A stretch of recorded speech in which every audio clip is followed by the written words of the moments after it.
প্রায় প্রতিদিনই অনেক ধরনের রেসিপি নিয়ে আমি হাজির হই। তো আজকে তোমাদের কাছে আমি নিয়ে চলে এসেছি পুডিংয়ের রেসিপি নিয়ে, যেটা খেতে হয়েছিল অসম্ভব মজার আর বাড়িতে থাকা কয়েকটা উপকরণই রেডি হয়ে যায়।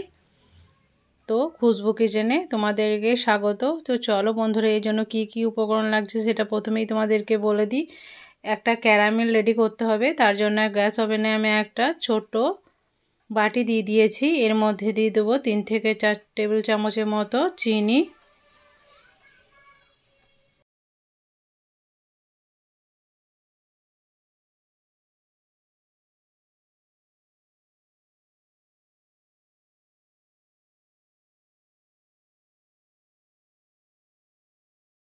তো চিনি দেওয়ার পর এখানে আমি দেবো 1 চামচের মতো জল।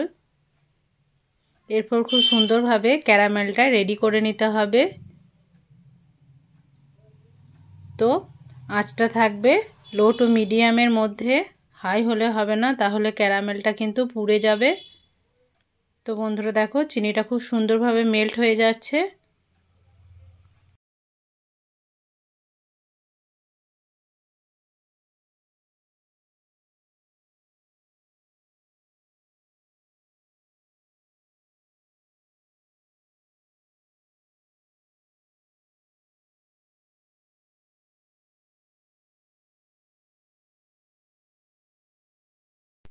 তো খুব সুন্দরভাবে মেল্ট করে নিতে হবে এটাকে একটু টাইম নিয়ে।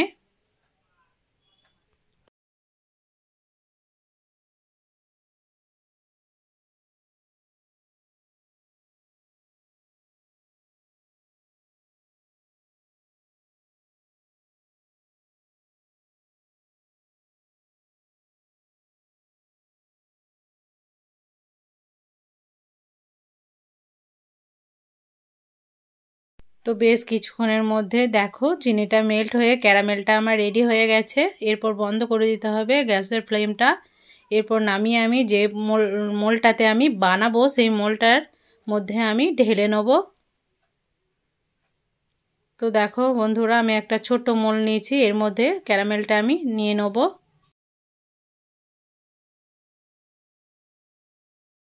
তো খুব সাবধানে আমি ক্যারামেলটাকে এর মধ্যে নিয়ে নিয়েছি। এরপর এটাকে সেট করে নেব চারি সাইডে।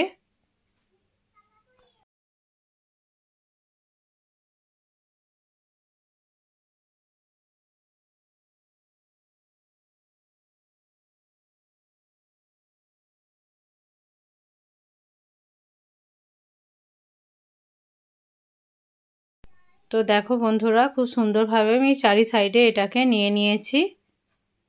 তো এটাকে আমি এক সাইডে রেখে দেবো। এরপর আমি একটা মিক্সিং বোল নিয়ে নিয়েছি। এই মিক্সিং বোলের মধ্যে আমি 2টি ডিম ভেঙে নিয়ে নেব।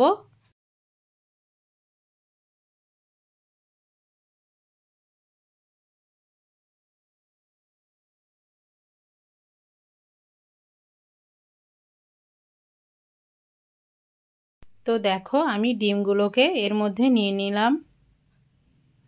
এরপর এখানে আমি অ্যাড করব 1 কাপ পরিমাণ পাউডার সুগার। এটাকে মানে চিনিটাকে গুঁড়ো করে নিলে সবথেকে বেশি ভালো হবে। বেশ খুব সুন্দরভাবে এটা মিক্স করা যাবে, না হলে অনেকটাই টাইম লেগে যাবে চিনিটা গলতে। তার জন্য আমি এটাকে গ্রাইন্ড করে নিয়েছিলাম। এরপর খুব সুন্দরভাবে এটাকে ফেটিয়ে নিতে হবে। চিনির সাথে ডিমটাকে খুব ভালোভাবে ফেটিয়ে নিতে হবে।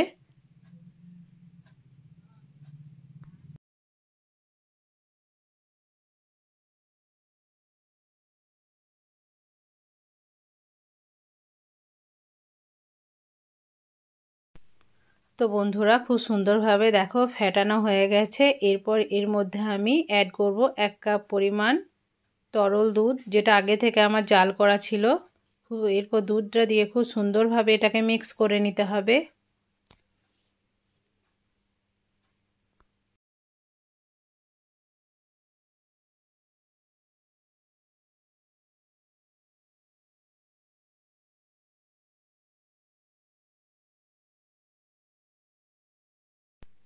তো খুব সুন্দরভাবে এটা মিক্স করা আমার হয়ে গেছে। এরপর আমি এর মধ্যে অ্যাড করব 1 চামচ পরিমাণ ভ্যানিলা এসেন্স, যাতে ডিমের গন্ধটা না থাকে তার জন্য। এরপর সমস্ত উপকরণ আমি ভালোভাবে মিক্স করে নেব।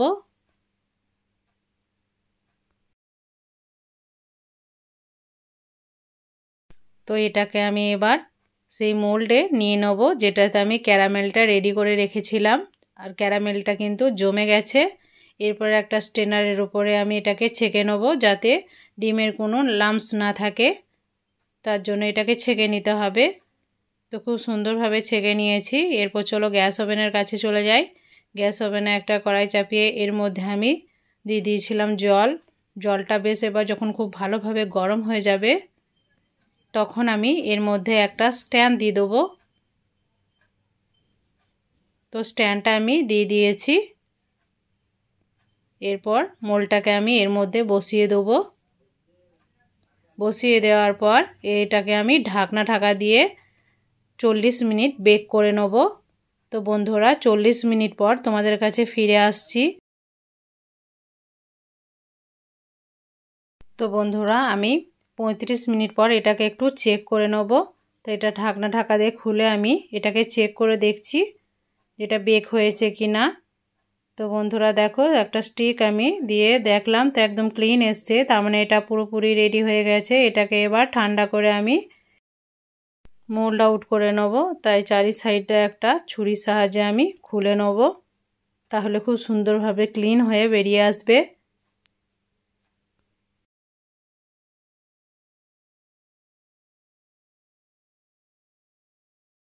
তো বন্ধুরা দেখো চারি সাইড আমি ছাড়িয়ে নিচ্ছি। এরপর একটা প্লেট এর উপরে দিয়ে খুব সুন্দরভাবে এটাকে মোল্ড আউট করে নিলে ক্লিন হয়ে বেরিয়ে চলে আসবে। তো একটু ট্যাপ করে দেওয়ার পরই দেখো কত সুন্দরভাবে এটা বেরিয়ে যাবে। তো হালকা হাতে আমি এটাকে খুলে তোমাদেরকে দেখাচ্ছি। দেখো কতটা সুন্দর হয়েছে দেখতে। যতটা সুন্দর দেখতে তার থেকেও কিন্তু খেতে দারুণই হয়েছিল। অবশ্যই বাড়িতে বানাবে, ছোট বাচ্চা থাকলে তো খুব মজা করে এটা খাবে। একবার যদি বানিয়ে কাউকে খাও তা বারবার বানানোর তোমার কাছে রিকোয়েস্ট আসবে, এতটা সুন্দর হয়। তো বন্ধুরা তোমাদেরকে কেটে দেখাচ্ছি, দেখো একদম পারফেক্ট হয়েছিল। অবশ্যই এটাকে বাড়িতে বানাবে আর বাড়ির লোকজনের সাথে উপভোগ করবে।